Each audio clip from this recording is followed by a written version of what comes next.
国際空港伊丹に着陸いたしました。この飛行機は17番ゲートに到着いたします。本日は出発地羽田空港にて最終の出発準備に時間を要したため、皆様の出発並びに到着が現時点で10分ほど遅れておりますことをお詫びいたします。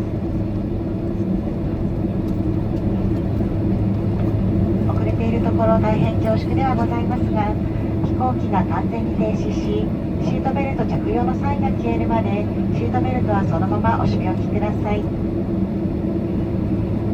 上の棚をお開けになる際にはお手荷物が滑り出ることがございますので、十分ご注意ください。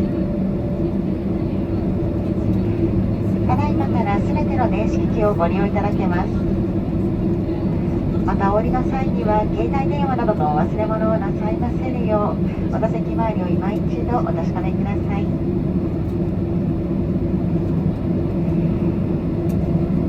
3月目前となり、春の訪れが待ち遠しい今日この頃ではございますが、まだまだ寒さ厳しい日が続いております。皆様ご自愛の上、今日も良い一日をお過ごしください。本日もワンワールドアライアンスメンバー日本航空をご利用くださいまして誠にありがとうございました。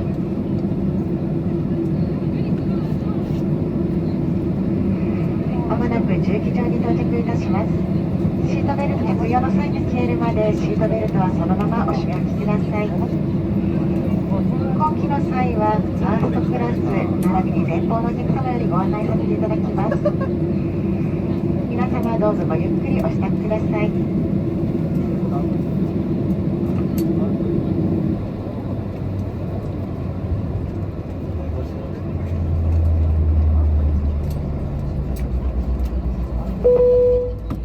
乗務連絡です。